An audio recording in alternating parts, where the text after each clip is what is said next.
All right, Wayne, welcome to Thank you. CS Talks. Thank It's you a so much. true for pleasure being to be here with you. No, thank really. you, really. I mean, it's been a pleasure. I mean, as you know, you're a very big influence in my career. So Proud to be. No, for sure. I mean, it's been really cool. And all these years after, when we meet together and we're gonna have this great conversation. So, It was funny how we wind up meeting almost more in Barcelona. in Barcelona, right? than- Exactly. Yeah. It's coming up. It's coming Yeah. up soon. It's coming up soon. So Wayne, let's talk about the origins. Like, who is Wayne Chasan and why is he doing what he's doing? Wow. Okay. So I've always been, since I was born in, I've always been involved in the arts. All right. Magic shows, puppet shows, short story writing, songwriting.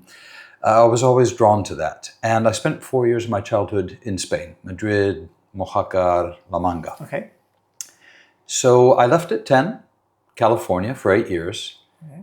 And I started coming back when I was 16. And where am I going with this? It was when I came back at 16, the people who had lent me a camera and given me some rolls of film, that I rediscovered the Spain of my childhood, Okay. which to me had been a million years, but to Spain had been the transition from the Franco years Right. just into democracy. We're talking 1978 when I came back. So I started capturing what for me were these living memories of the old ladies in black and the cobblestone streets and what I had known as a kid, because I felt the need to do that. Okay. And so it was like a passion of yours since the totally, very beginning, totally. right? Yeah, Okay. I wasn't a photographer. I was actually working since I was 14. I was in and out of the video and special effects industry. Because at 14, I got the opportunity on a summer vacation through the school to go train in somewhere. And I said, I want music or film. So I wound up at the San Francisco Bay Area largest video studio making a short science fiction film as my project for the summer, which got an honorary award at the Bay Area There you go. Film award. Association, But just whatever. because I was the only 14-year-old able to create a video. I mean, now it's amazing. Everybody can do it on their iPhone. They can edit. They can. Right. Everything. Back then, it was you needed a studio.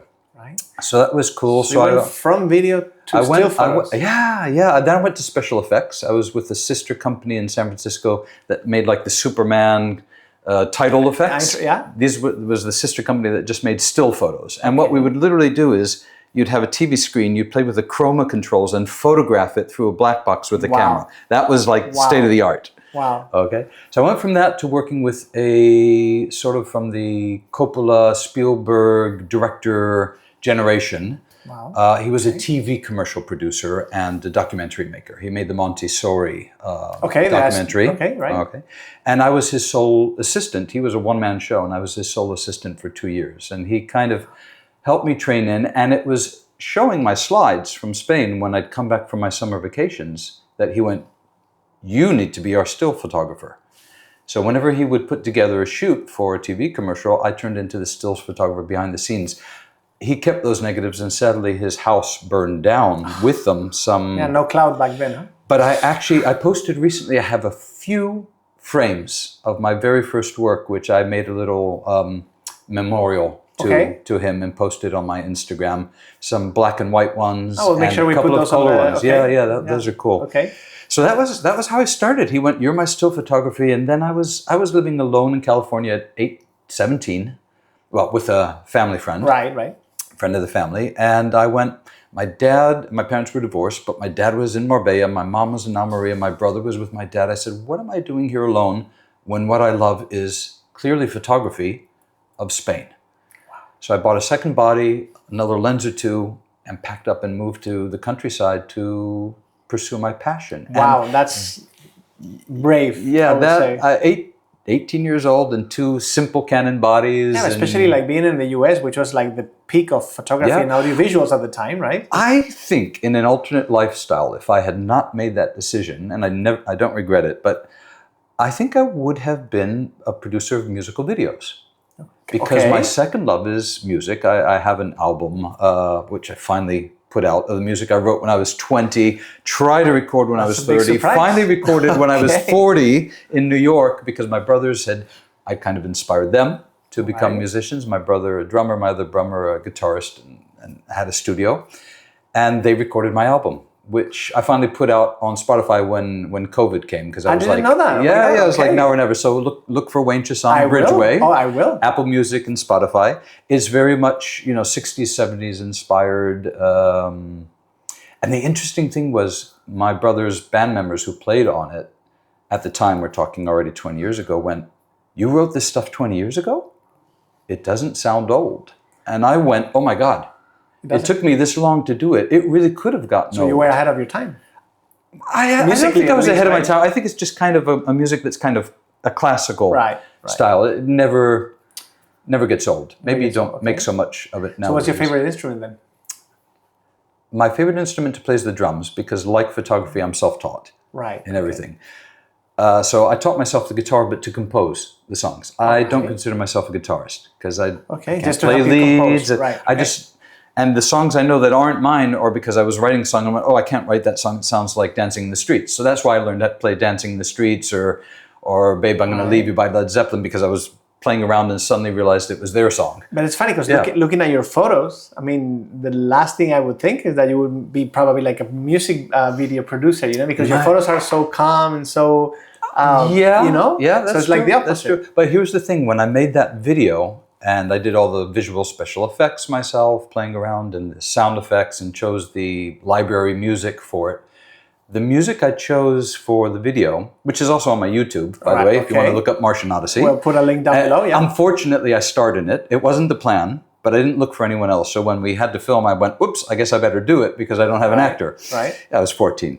We had a budget of like $20 to make the thing.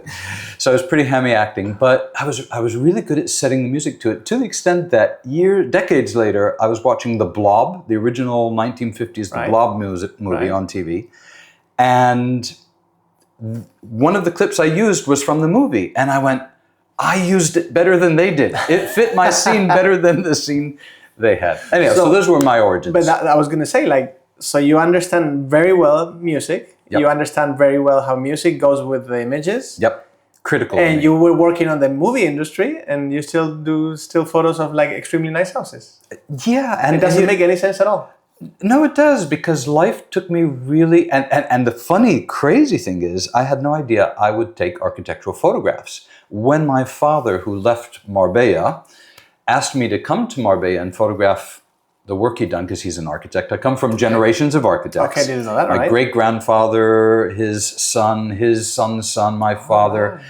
And the one thing I knew I didn't want to be was an architect. So it's really crazy that when I became a photographer, when I started becoming a photographer, my father asked me to come to Marbella to shoot houses. I went, "Oh, buildings." I like wandering around the countryside, photographing people, portraits. And it was kind of accidental that I discovered I was really good at it, intuitively, and I enjoyed it. Because you've seen a lot of architecture in your house. I mean, your life, pretty much all your life. Yeah, but the last thing I expected, and looking back, I should have known better. I even looked back at the old pictures. I'm not sure if I sent you that one. I'll send it to you later. I was photographing old Spanish ruins and arches in Penumbra, and this is way before I even thought that I would, anything about architecture. So how did you start with high end? Of course, I mean, it's with time, but how did you start actually saying, okay, I'm going to take a house and I'm going to take a shot of a house? And how did you actually start saying, okay, this might be a good business line? How did you realize? It happened. It just happened. So I was photographing my project in the countryside, which now has become sort of a historical document, because we're talking pictures from 78 through the 80s. Kind of like the whole transition, right? Right. So I'm now giving that back to the town that I have the most material of. They're publishing that in their yearly magazine, which is quite well produced. Okay. And so the first year we did a big splash where everybody went, well, I'll tell that story later. Okay. Let me get back to that. Remind me to get back to that. All right. So I was doing that, and my father said, come photograph these buildings. I went, And I was enjoying it, and it was coming out good. And my father's best friend, Marco Sainz, saw the work and said, why don't you do my portfolio? And so that snowballed into his construction company, Juan Munoz, said, why don't you do my portfolio? And at that point, destiny brought me to Marbella. All right. Sounds familiar. The story sounds familiar. Yeah, it is. There was an empty house. My father's house, which he'd been renting, was suddenly empty. Okay. I had a business developing. I had a life starting. And it took me 8 years. I loved Marbella. But I had left Marbella the first time I came and went back to what I had come to Spain to do, because Marbella was another tourist town. I'd left a touristy town in California to move to Spain and wound up in a touristy town in Spain. Yeah, but in terms of business, like all those 6, 7, 8 years, like you were taking photos of the countryside, but like were you selling those? No. So the first year was countryside and the people, but as soon as I came to Marbella, it was architecture. Oh, okay. And so those 6, 7 years of doing the architecture and living in Marbella, I had this still resistance to living in a touristy resort town, although nothing like what it is now. Right. And after about 7, 8 years, I actually looked around and went, this is actually an amazing place to live, raise a family, start a future. And that was kind of where the acceptance came. Okay. Because up until then, I was doing Marbella because it happened. Right. But after that, it became a conscious decision. Okay. Like, this is an amazing place to live. It's cosmopolitan. So it's actually the other way around. You were here, but then you actually realized that it was okay to live here. Most people actually, they want to come here. I resisted it. Right? I was doing it. Right. But I think inside I was resisting the idea of spending my life in Marbella. And now you can't get me out of Marbella, because this is the first time in my life I've had roots. Okay. My first 18 years were bouncing around Spain and America like crazy. Even if I was in one country, we were always changing homes or states or country, often halfway through the school year. All right. So by the time I got to know the name of the guy at the corner market, or made a friend at school, I was gone. Right. And always the new guy. So Marbella actually is now part of me, and I'm kind of part of it. Right. To a small extent. For sure. And it's like, I have roots. This is my home base. Do I like exactly what Marbella is becoming now? Well, it's very different from what it used to be. It's different. I'm not saying it's better or worse. It's a different town. Everything is phases. Yep. I think I'll spend more time out of Marbella. Okay. But I don't think you'll ever get me out of here. I don't think I'll ever want to leave, because, like I say, it's part of me and I'm part of it. Right. Okay. And you were talking about how it just happened with Marco Sainz and the construction companies and stuff, like, because these days, I mean, going more to the business side, there's a lot of like courses about, how to get more clients, how to know that. How did you do your like client acquisition back there? Like, how did you talk to clients back then where there was like 3 architects, 1 construction guy or 2 construction guys? It's not like now. I was very lucky. Okay. And that's actually a negative impact to some extent on my later phase in business. Okay. Everything was word of mouth. Right. Once it started snowballing, it was word of mouth. And to be honest, I didn't have a lot of competition. Okay. And to be honest, the competition that came wasn't often of an equal level. Right. So there was market for all of us. There were people who were doing the less expensive, less critical jobs. And then you have to understand. It is now really, but with a bigger extent, right? You have to understand that back then also, first of all, it was analog. Right. So everything had to be perfect the moment you press the shutter. And it wasn't done in 24 hours. And you couldn't even see what you had in 24 hours. Right, for a while. So that was a different ball game. And also everything was, most of the top properties were exclusives of an agency. Right. And they would make a big investment in big glossy brochures. So the imagery had to have quality to be printed large, and there was no mistakes allowed. So that was what I did best for like 35 years. So how long did it take? I was going to ask you this later, but now that you said all the brochures and everything, like, okay, the client contacts you from that very, very beginning until the brochure is done. Like, how long did it take back then to like show a property like we know today? As far as shooting wise or production from beginning to end? Everything. The main factor I would say would be weather and the post-production on the client side. Okay. For me, it was contact, view the property. I didn't even always view the property. I became very good at just walking in and shooting, presuming it was prepared. Decent, yeah. Now I generally almost always like to see the property in advance to plan and avoid and give them direction. Right. But literally, I could shoot a typical Marbella property, let's say in a long day, starting from dawn early morning to night. Black night. Right. Let me explain to the people who are not you and me. Yeah, for sure, definitely. That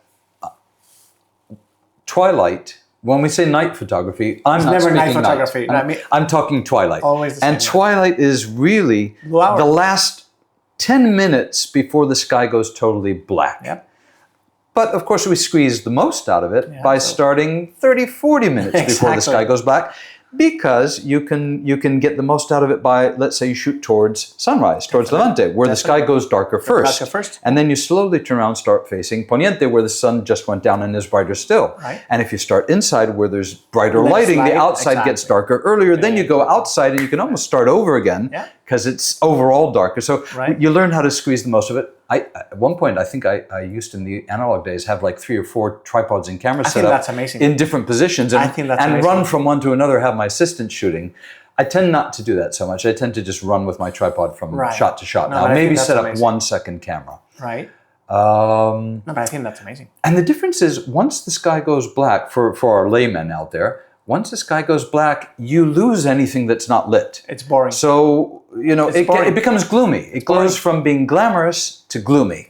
Yeah. All those beautiful palm trees, once they're against a black sky, you don't see the copos, you don't see the leaves. It's funny you mentioned that, because, every time we go talk to a client, you and me have the same time, we say, we're going to do some night shots. And then right before the night is over, it's there. Right before like blue hour, right? It's like, okay, I'm done. And they're like, well, but now it's night, right? It's like, okay, but no, it's not night. It's a blue hour. We try to explain the whole thing you just did. And this is crazy. One of my, for the last 10 years, and we'll get to this later, I've been consulting and mentoring to a large multinational company and training in their photographers to become architectural photographers, because that was the missing link. Okay. Their old in-house architectural photographers went to other departments or roles, and the people they brought in were great photographers, great people, but they just didn't know the architecture side of it. Right. Okay. And even after training them, it was really funny. I'm not going to mention names or anything, but we were doing this building in Los Angeles, and there was this patio exterior scene with the building and the trees, and they're like, there's not enough lighting to make this really look good, and I've got this big 3000K light. No, I've got these tiny lights. That was the story. I've got these tiny lights but they're not enough. And I said, don't worry if they're not enough light. We wait until it gets dark enough that they are enough to add light. No. It's not going to do it. No, dude, listen to me. We've been working on this for years now. Believe me, it will get dark enough that these lights will make a difference. Yep. And he started earlier, and I just waited. And when it got to that point where the balance happened, boom, there was our beautiful shot. There you go. No, that's fantastic. That's what. So in the end, like, you would take 1 full day to shoot the property, right? And typical job. Let's say 1, 2 days, right? And then, like, how long did it take to back in the day with the analog part? Okay, so I fortunately, because I was doing so much, I got to the point where Ross, which was the only good film lab in Alaurín de la Torre. Okay. In fact, I instead of taking it to the shop, they would come and pick up from my home. Wow. I had a box in the wall. They had the key to the outside. Really? I had the key to the inside. And they would, as they did their drive around Marbella, they would come by and pick up from me. So if I got the job done by 6 or 7, it would make that day's pickup, which of course never happened with Twilights. Right. So they'd pick it up the next day. So let's say they would pick it up the next day. Then they'd take about a day to develop E6. Still not too bad. rolls. Okay. And maybe another day to bring. So about a 2-3 day turnaround. But if it was a rush job, when I finished, I would drive to Alaurín de la Torre.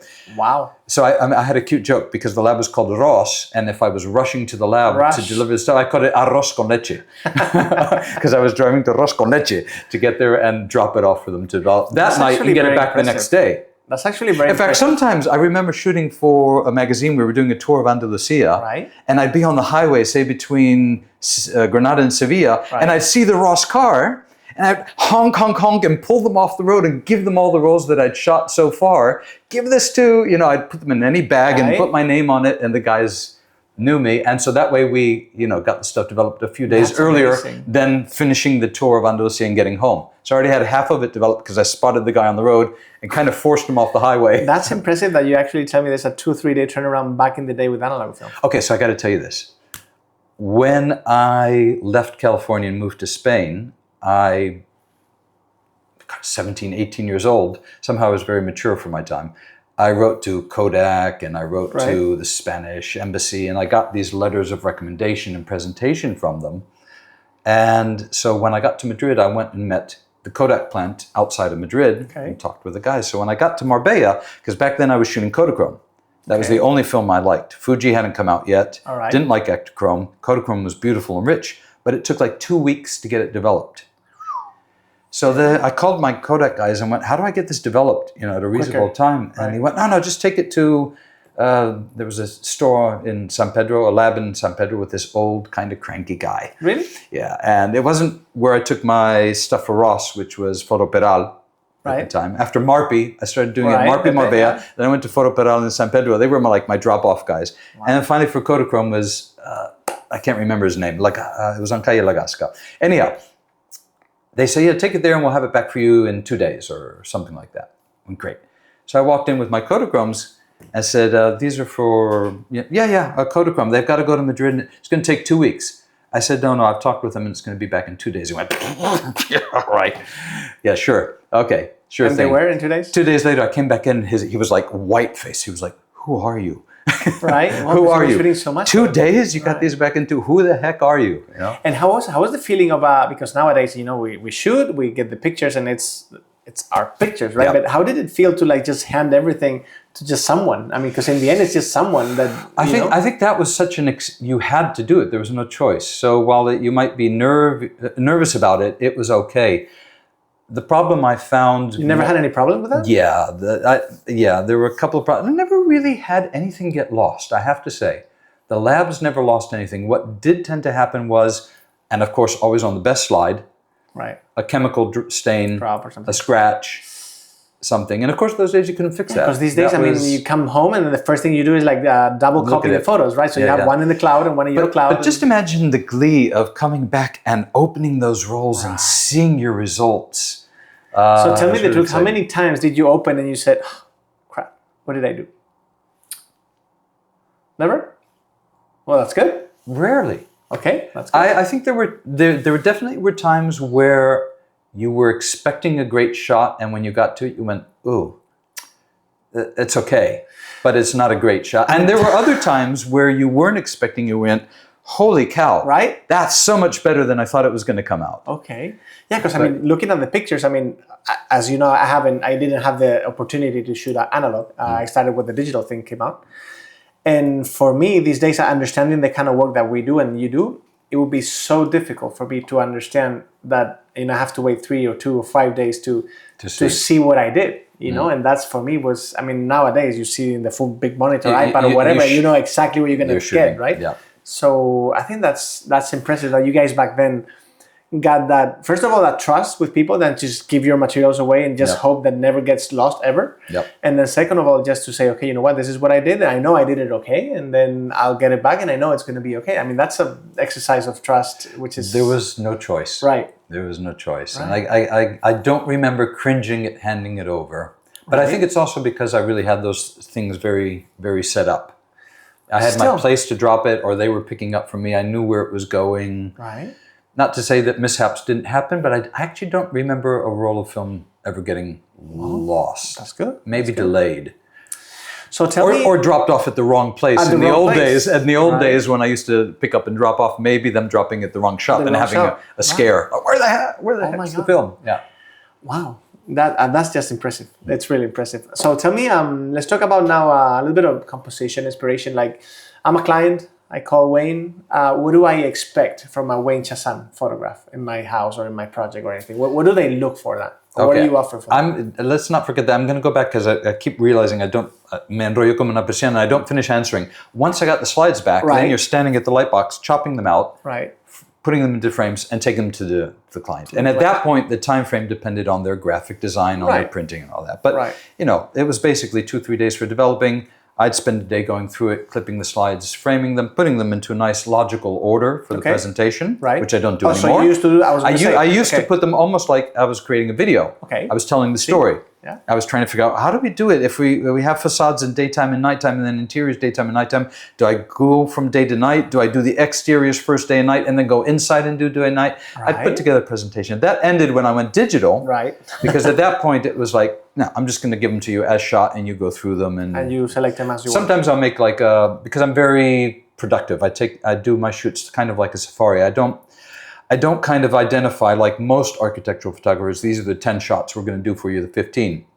I kind of go in and attack the house and any I think obviously we're looking the same way. We're looking for the main shots, for the iconic and shots. Sometimes like the best shot is not in the plan. Yeah, but it's a flow. You know where the light's going to be, what time. Definitely. You have your backup plan for each room. If I can't be there at this time because I'm somewhere else, then the next best time is that. How many times do you turn around in the house? You go like this. And yeah. What a great shot! I can do that in 2 minutes. Yeah. I can just take a snap. Exactly. Even with the iPhone. Exactly. Put it onto 48 megapixel mode. You know what we can do in post production. So you take the shot and I'll fix it later. But this shot is going to be super nice. Right. So what do people expect? I think. What do you get when you get a Chasan?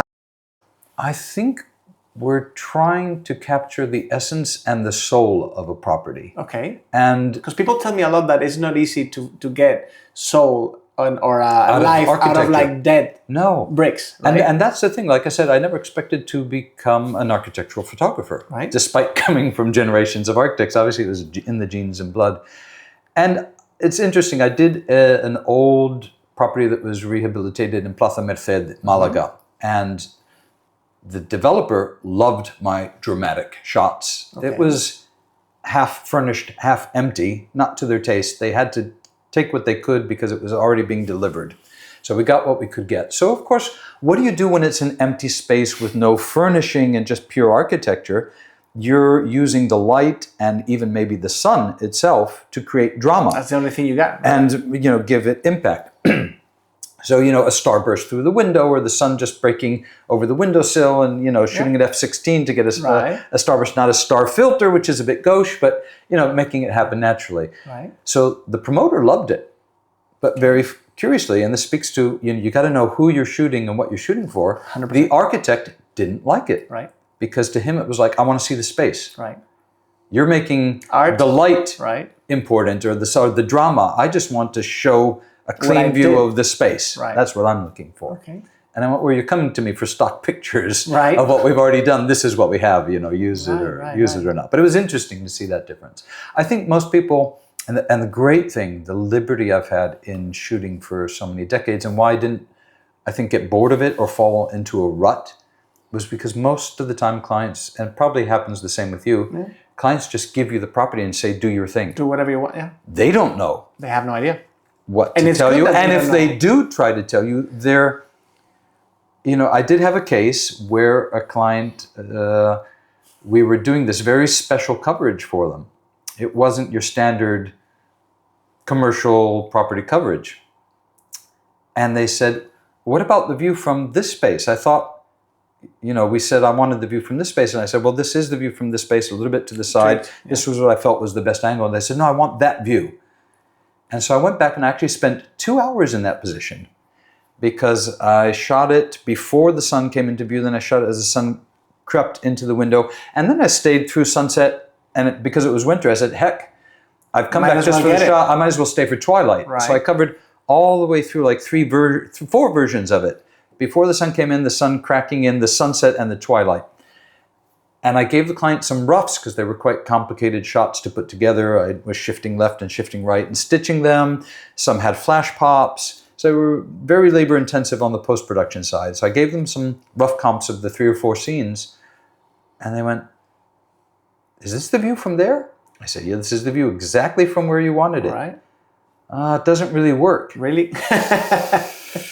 So that was interesting. That was an interesting... Yeah, I always give the same samples to the client. It's like, okay, when an electrician goes to fix your refrigerator, do you tell the electrician which cable to cut? Right. And I understand because, these days, everyone has a phone, right?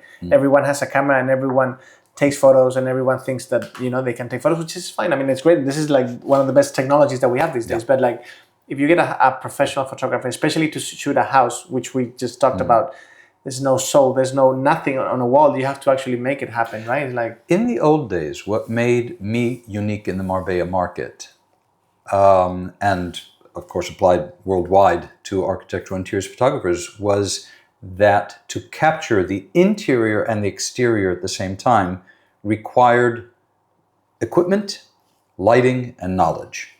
It was very hard to do. Now the iPhone does that. Basically, more or less. Right. And what the iPhone doesn't achieve, you can do with the post-processing. You can, yeah. Or you can just give it to AI and let it do everything. We'll talk about AI a little bit later. So It was interesting. You know, I did a podcast on AI recently, and I went, dude, I'm really not into AI. I'm aware of it. I'm using AI tools in Photoshop. I've just started using ChatGPT for my first few consults. Welcome to the AI world. But no, we want to talk about you and your 40-year history and how AI is affecting your business. Now, we had a great little chat. It was called AI Help or Hype. Okay. So one of the things I did before that was I went to ChatGPT, probably the 5th time I did that. And I said, I'm giving this podcast on AI. What are the points I could bring up? Right? Yeah, and it was really interesting. It said, AI told me, what used to make photographers necessary was skill scarcity. And that's where I'm talking about the balance of the interior-exterior, which is what Marbella is all about, and especially Marbella, right? Toughest thing to get. Okay, that was a skill scarcity. That's now gone because everything's been automated. I wouldn't say it's gone, but like the good ones are still, valued, I think. But mostly, yes. But the phone if somebody can more or less do it with an iPhone, basically the skill scarcity is not what's selling the photographer anymore. Correct. Said what is now selling the photographer is taste. And oh gosh, now I've spaced out because I'm on too many thoughts at once. But it's taste and experience, basically. 100%. I was going to say experience, because when you and I have shot. I've shot over 9,000 properties. Who knows how many you have shot? It's about. I've been here 9,000 times before, and I know exactly what the client wants to look at, right? Yeah. So just So what we're giving them to answer the question from a while back, but both of us are giving our clients that is why they should invest in us. Right. Is a return on investment. Yeah, because we're actually selling, I always tell the team, we're selling something that is not necessary these days, believe it or not. It's not necessary because to the level that we achieve, And so there's a couple of points there. So let me try to not forget any of them. First of all, we're selling a return on investment. Right. Because the images we create are selling their product, whether 100%. It's a property or whether it is. People are inundated in imagery nowadays. They're scrolling endlessly fast. Yeah. If you're not stopping them in the tracks and keeping them there, you're not selling your property. They've already moved on. But let me stop you right there. Before we continue with that, do you think that agents or most agents or whoever hires us, right? Do you think they ever think about our work as a return on investment or as an expense? Because sometimes I feel that they don't really understand. Think of it as an expense. I'm not really quite so much in that end of the market anymore in Marbella because of that. My exit started when digital cameras came out, slowly. And it's been also they didn't have the exclusives, so they weren't willing to spend money on it because any investment could be lost. Right. So yes, most of them are looking at it as an expense, and they're not seeing it as a return on investment. As a tool for investment, right? And that's what's distinguishing the clients who are going to use us more, obviously. The other thing I was going to say was that, and this happened. Interesting. It happened years ago. We're talking about AI slop, or talking about imagery that's not really well produced. The problem with that now is, in the old days, you could say to a client, this isn't going to give you a return on investment, this is not good quality imagery, it's looking bad. One bad image out there, and now with internet, you can't get it back. You can't get it off the internet. Once you put it out there, it can do so much more damage than what a small investment in a good image is going to do. Definitely. Even talking about when I send out reference images for the clients to choose from initially, I watermark them. Chasan samples. Because they would use those. Because if they use those, at least if they do use it, people know it's A, it's not my final shot, it's a sample, and B, the client knows, whoops, shouldn't put that out there.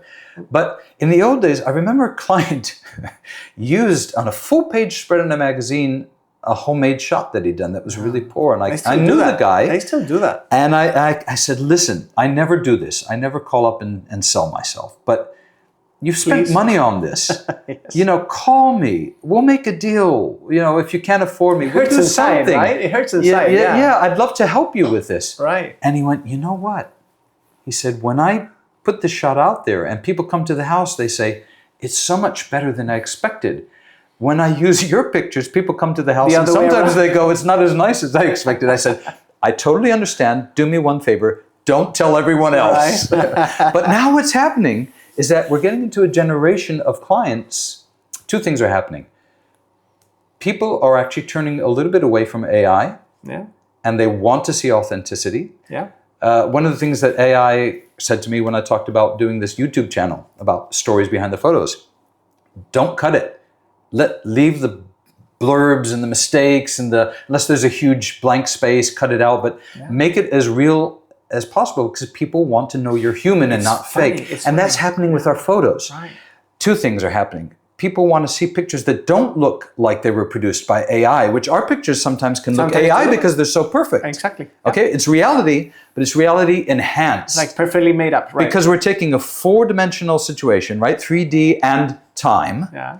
People can't feel the sun on their skin. They can't smell the flowers or the coffee roasting. Right. You're trying to put that into a flat two-dimensional image. Yeah. So you've got to give it perfection or beauty or impact. Otherwise it doesn't come out. So sometimes that can work against us now because people want to see imperfections now. And the other thing is that the new generation have lost the aesthetic of the old imagery, or they've changed the aesthetic 100%. to the new imperfect iPhone pictures. So many people are doing it on their iPhone. Yeah, even the social media section. The education, the visual education is no longer there for them to necessarily appreciate. Yeah, because I know when we produce content, and with a lot of our content producers produce like perfectly lit content and like with cameras and cinema cameras that we have and and everything.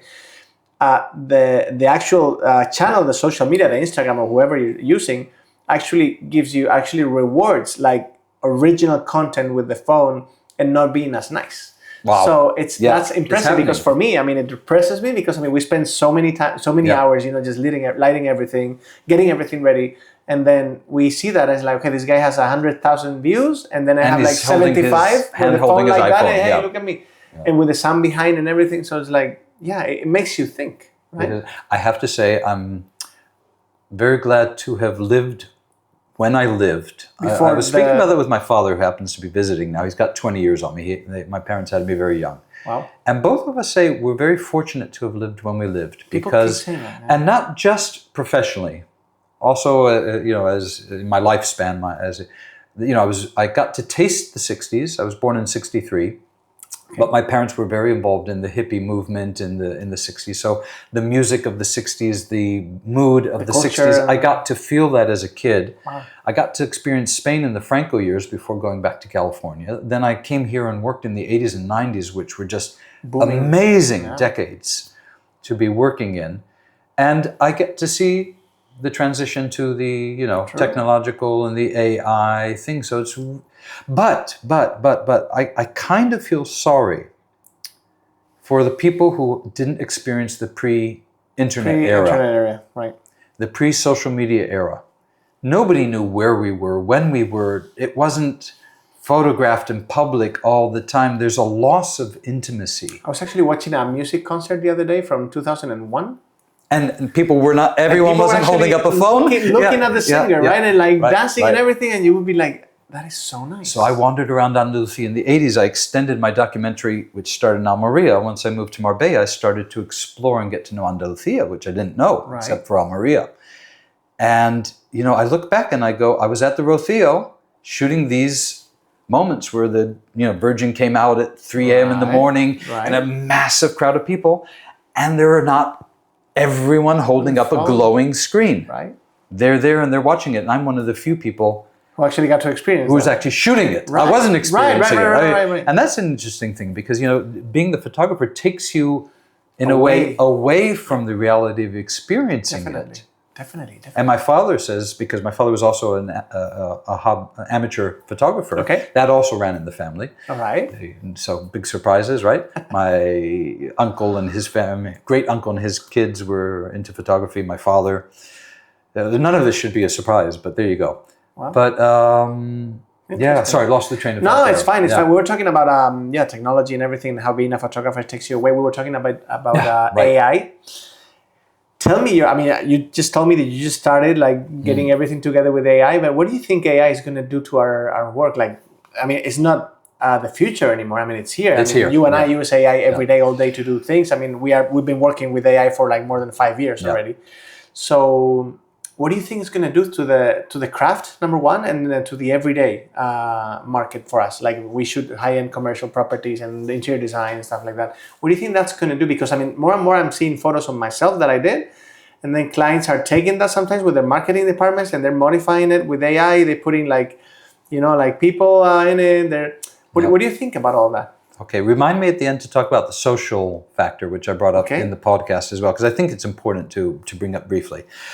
Where is it going? It's really interesting. Watching photography change. Of course, photography's always changed. You went from the days where it was a bellows and glass plate, and you went to the liberty of the 35 millimeter camera that people could actually walk around and shoot with, and filters and all. It's always, and every time there's been a major transition, there's been resistance from the old school. Always. So resistance is not the path, and you need to embrace. I mean, when I went digital, to me, at first I was hesitant because it was kind of the crisis period of 2008. I just got in 2005 to digital. 2008 was a major crisis. Everything was kind of boring and flat that was being done. But then I realized it was a renaissance. It gave me tools to do things that were impossible to achieve before with my same vision, more tools. Yeah. Or perhaps expanding the vision. So I think AI is doing that. In fact, just yesterday and today I was playing with Hinksfield and doing some AI creation for my behind the scenes things, because sometimes I have a couple of selfies or photos or videos, and I was like, well, what if I could link this shot of me to the next shot, and so I used Hinksfield to create like a fill-in space to take me from scene 1 to scene 2, and it was great fun. So three clicks and amazing transition. Yeah, absolutely, absolutely. So the market's always been a pyramid. Right. At the top, you've got like the superstars. Right. And at the bottom, you've got the village photographers, and everybody's filling different needs. Yes. So that's been getting tougher and tougher and tougher. More photographers are trying to get for that smaller market share. People used to photograph products on white backgrounds. Right. That disappeared pretty much as a business stream. And I think AI is going to do the same thing to what's left of photography. I mean, my son, for example, is a 3D render artist and animations. It's going to be gone soon. So, so he's in that. And we're already talking about, at what point are the clients going to be able to input the plans and some textures. Get 80% of the result. And get, exactly. Right. And he's like, not yet, because it takes more work almost to do that than to do what I'm doing. But obviously that's on its way. Yeah. And see, I had 35 years before digital started to interfere with my analog business. He's been doing this maybe 3-4 years and already seeing how it's like a possible end of that. Although, of course, he's integrating all these things. Sure. So, I think that's what's going to happen. I think AI will substitute a lot of photography or enhance a lot of photography, or, like you say, photos taken by a pro or non-pro are going to be enhanced by the clients using AI tools. Yeah. Obviously. Right. And it's just going to continue to morph and shrink. And where that's going to go exactly, I don't know. And that takes us to the social question. Right. Tell me about it. As a civilization, as a society, I should say more appropriately, we are used to believing that what we see is based on reality. Whether it's video on the news or entertainment or photography, that's not like that anymore. Even me as a photographer and aware of these circumstances, I am still looking at news or images and initially not even questioning if they're true or not. True. And sometimes never questioning it. Right. So that's changing a lot. So, excuse me, I need the coffee's got me burping. No. So when Photoshop started becoming fairly common, and originally it was like called Lightbox or something, and only people who were paying a fortune could do that. Paintbox, Lightbox, something like that. Yeah. Then it went to Photoshop and it started becoming common. And I was one of the people out there saying, not that anybody was listening, or that I had, a bandstand to put it out. I was saying, we need to stamp these images, like the copyright symbol, like the trademark symbol. You need to have a Photoshopped symbol so that people see that this beautiful model has had her skin done or her waist thinned or whatever it is. That should be stamped. That didn't happen. No, because everyone was using it for everything. Right? Everything. Right. Now, with AI, same thing. I really believe the same thing. And I know there are movements to identify AI and do it, but I think they'll lose out, unfortunately. Let's say even like a year from now, something like that, since everyone is using it, it's going to be the same as Photoshop. Exactly. Right? I mean, everyone is using AI anyways. Photoshop is using AI. So I think as society, we are in a very tricky situation where our instincts, first impulse is to believe anything we see, and we really have to be aware to question everything we see. Right. A photo on Instagram or even a news thing. It's really sad. I think it's a danger. And I really think AI images should be clearly marked as so. Yeah, because people back in the day, I mean, not back in the day, like the last 10 years, they say, do you watch the news? And people keep saying, what, the news are fake.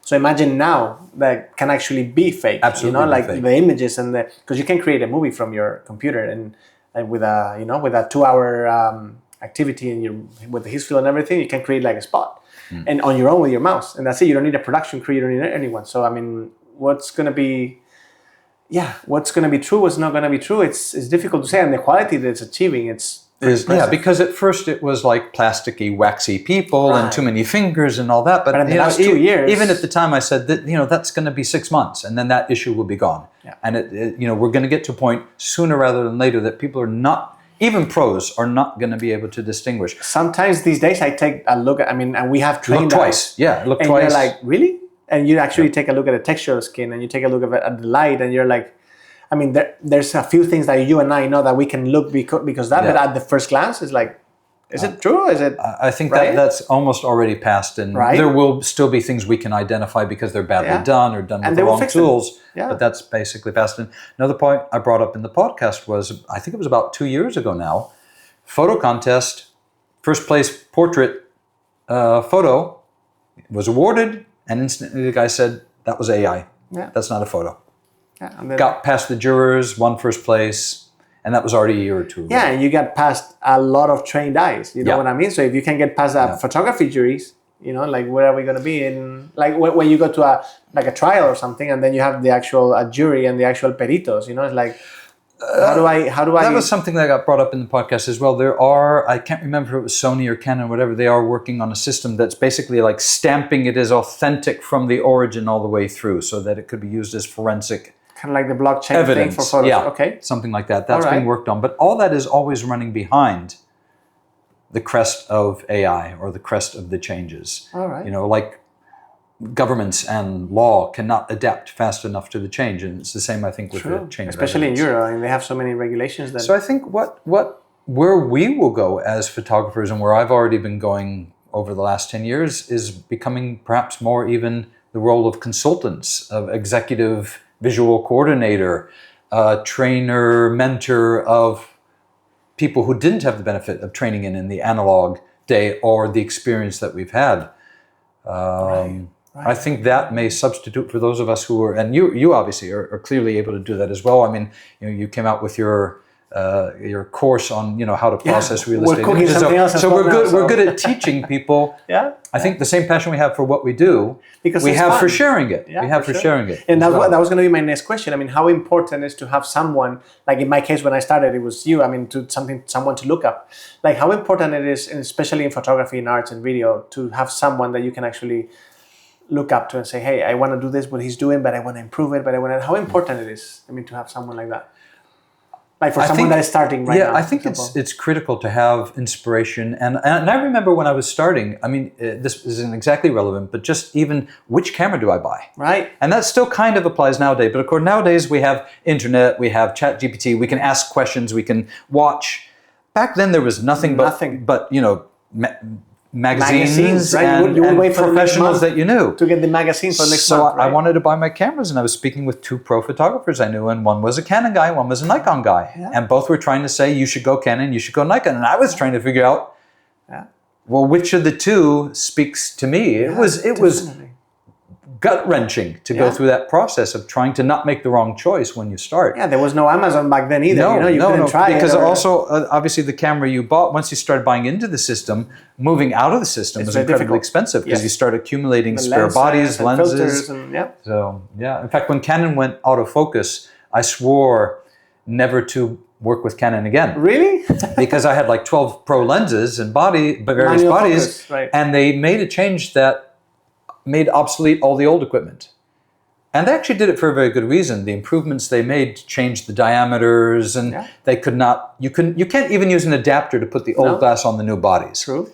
So I said, I don't need autofocus, I do architecture. Right. Or now I do much more of everything. Right. But at the time I was really mostly architecture. I said, I'm not losing all this money and spending more money on you guys just because you decided to change everything. But when I went digital, Canon had the system I wanted. Right. So I wound up back with them again. And, okay. So you still shoot Canon? I still shoot Canon. I mean, when I went pro, I started with Canon, but then I went medium format and large format. Okay. So I moved on to Zenza because I couldn't afford the Mamiya. Okay. The Zenza had an issue from factory. Eventually, after the third time it let me down on a shoot, I gave it to the Photoshop, said, give me what you can for it, and I want the Mamiya 6.7. All right. And then eventually I had to move up to, I got a Scene RF2, but they're too slow to use. That's not my style. So I never really used it. I wound up buying from Tom Bosch. All right. Okay, who was one of my friends and competitors at the time. I bought his Silvestri system, which was a multi-format system with helicoidal focusing lenses and just the shift capability. So you literally pulled it out, set it up, balanced it, framed your view, focused, and shot. Okay. It was that much faster than a bellows camera, which it would just drove me crazy. All right. So you still shoot Canon these days then? But digital is Canon. Digital is Canon. Okay, interesting. Yeah, Canon. I was always a Nikon guy, as you know. So didn't you hate in the old days? The apertures went in different directions. It did. So if you were a Canon guy and you were suddenly with a Nikon, using a Nikon thing, everything you went to do, instead of when you wanted to go brighter, it was going darker. Definitely. Or when you got it slower, it was going faster. Not even the apertures. I mean, when you actually put the lens into the camera, it used to rotate the other way. Yeah, and they were obviously doing this to just keep you within the system and irritate 100%, everybody. No, for sure. Crazy. But Nikon was always my equipment. And a couple years ago, we moved up to medium format as well. We go Hasselblad now. So as you said, like those cameras are not designed for speed shooting, and they're designed to like have all the time in the world, blue hour shots, just stay there. But when you have to actually do some quick work, I don't know. I mean, like I've been looking at the Fuji GFX a lot. I still haven't made the move. Of course, the move is you gotta. It's a major investment. It's really got to be something you know that you can want to do for years, and you're really going to be able to amortize. Yep. Because, and then moving the files and everything. I mean, one of those files is like 300 megabytes per file. Yeah, and then of course, if you're shooting exposure fusion, and if you're shifting to later stitch together the exposure fusion from the right and exposure fusion from the left, 1 gigabyte and stitch them together, and then they're using it on the web, right? Exactly, or on social media. We have a joke here internally. They look at the photos when they're in the bathroom, to the phone screen. That's like, and we spend all this time in big screens and like zoom in 200% to retouch all the details and everything. Yeah. So, but you have to, because you have to. Then, of course, you have to. If you see it, somebody else can see it. And also, if you're giving the client high-resolution files, you don't know if they're going to make a billboard or a magazine cover or something. Exactly. And if it gets to the magazine cover and there's a cable in the corner that hasn't been rolled up or removed or retouched, or there's a crack, or there's... Because the publisher used to take care of that before, but nowadays they don't care. They just publish whatever they want. You have to be fully responsible. It's amazing. So anyways, when we're finishing up, I just wanted you to give me your last feelings about someone starting today as a photographer, as you know, like many, especially here in Marbella or Dubai or all the markets that we work. Because, a lot of people think there's a lot of money in real estate photography and architecture photography. What would you say to like a 20-year-old that is starting out to say, hey, I know a little bit of photography, but I want to, do architecture photography because, that's what I think is going to work for me. Like, what would you say to them? Okay, so I have the exact example of this because I rarely teach, but I got brought into the Marbella Design Academy years ago to substitute a teacher, and that turned into a couple of one-days. And once I did a 2-week thing, which was too much for me. And they were not photography students. They were web design, interior design, graphic design, clothes design, and they were doing the photography course. And I said to them, if you're thinking of doing photography as a business, don't. Don't. Right, true. You have no idea the pain and the uncertainty and the effort that it takes to make money from this. Right. However, if you have to be a photographer, if you were born a photographer, do it and you will find the way and you will make it work. True. Don't do it as a business. Yeah. If you're looking for a way to earn money, that's not the choice to make. But if it is your passion, profession, it's got to be. Yeah, like you and I, when we started, especially the story you told me, and then when I started, of course I started in 2016, 2015, but when I started... Before? 14, 15, end of last year we did 10 years as a company. Because I remember when I kind of went on a world tour starting summer of 2015. Yeah. And I was basically gone for 2 years. I did not work in Marbella at all for 2 years, and then started a balance of the two. Right. And I remember seeing your work. With Chris Clover at the time. I was with Chris Clover. That, well, I mean, in December 2025, we did 10 years as a company. So I incorporated my company in December 2015. So yeah, it might have been like 2-3 months before that. So. Yeah, so I remember looking at, other people he was working with. Right. And I said, the only guy who could kind of fill in for me while I'm away is Charlie Simon. There you go. He has the vision. It looks a bit HDR-y to me a little bit. At the tiny origin, of course. Of course. I said, but this is somebody to watch out for. Okay, well, that's good. I have to congratulate you because I admire, I respect, I love the way you've done it as a business. Thank you.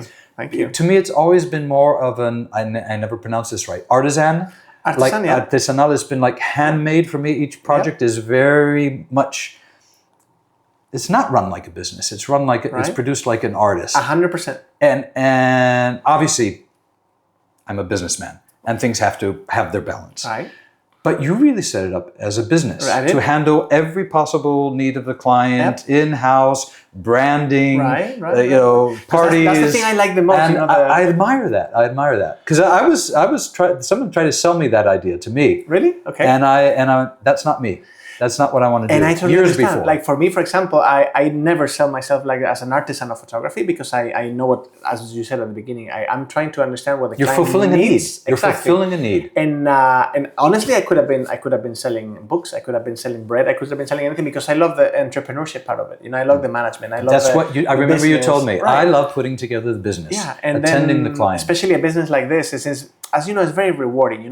Very few times you go to a client's house, you deliver your work if it's done in a decent, nice way, and the client 99% of the time is going to love it, right? So it's very rewarding as a business, to spend all this many hours and everything, and then so yeah. I mean, someone that I started is as I said. I mean, I don't think at the beginning when you and I started, I mean, we were not. At least I was not thinking about. I remember going to. About money. I remember going into like the second or third place to leave my car back in the day.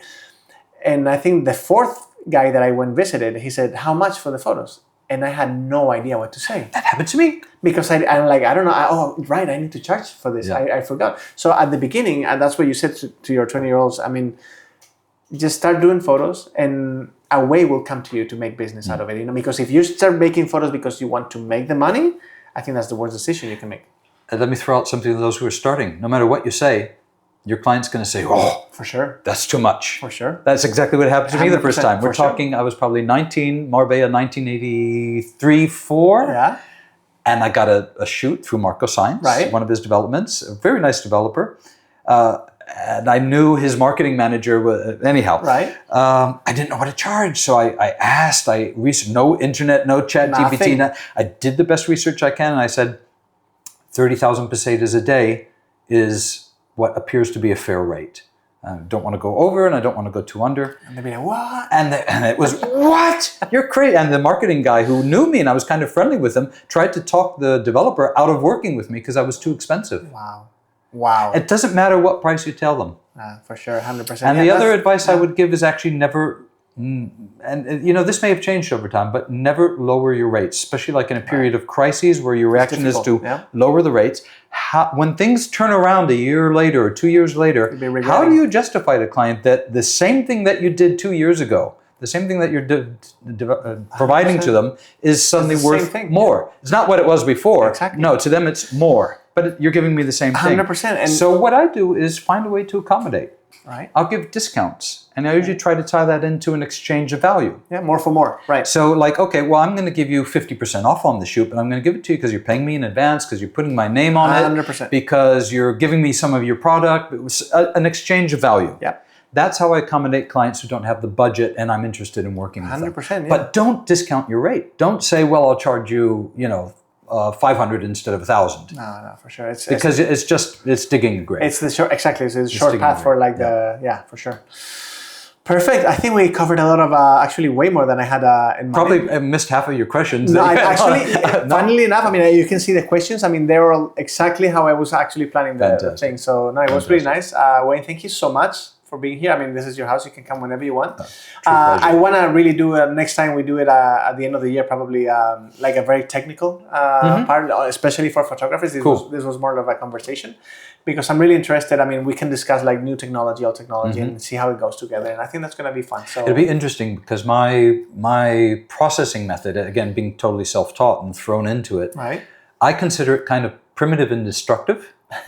The way I do it, you showed me but I get what my vision is. Yeah, there you go. And I have to thank you also for reminding me of Lightroom, because when I went digital, we're short on time. No, when I went digital, fine. I went to I bought a course in New York, Seth Resnick. It was a 5-day course on digital processing. And I was like, I need this. Right.